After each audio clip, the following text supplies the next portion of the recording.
একজন মুরব্বী হুজুর, যিনি হেফাজত ইসলামের আমির, আমরা তাকে সম্মান করি, তরুণ আলেমরাও তাকে সম্মান করে।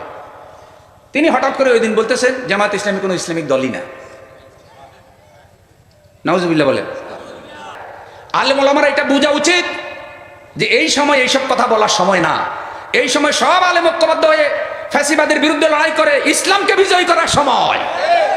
বাবুনগরী হুজুর বলতেছে, এই বৃদ্ধ হুজুর যে জামাত ইসলামী ইসলামিক দল মনে করেন না, এই সময় কিন্তু জামাত ইসলামের আমির ডাক্তার শফিকুর রহমান লন্ডন সফরে।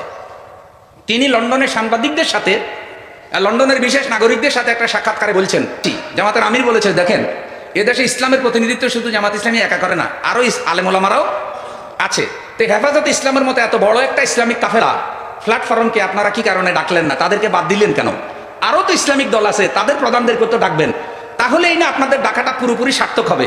সবাই যদি আসে, সবাইকে সাথে নিয়ে কাজ করলেই ইসলাম প্রতিষ্ঠিত হওয়া সহজ, আর দেশের মানুষও খুশি হবে। কারণ অল্প হোক বেশি হোক, সবার সাথে কিছু লোক আছে না নাই?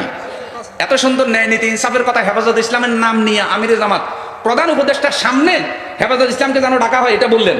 আর তখন প্রধান উপদেষ্টাও বলছেন যে ওনাদের থেকে কাকে ডাকবো, কারণ উনি ভালোভাবে সবাইকে চিনেন না। তখন ডাক্তার শফিকুর রহমান সাহেব সহযোগিতা করছে কাকে কাকে ডাকা যায়। আর এই সময় হেফাজতের আমির বলে শফিকুর রহমান সাহেব কোনো আলেম না।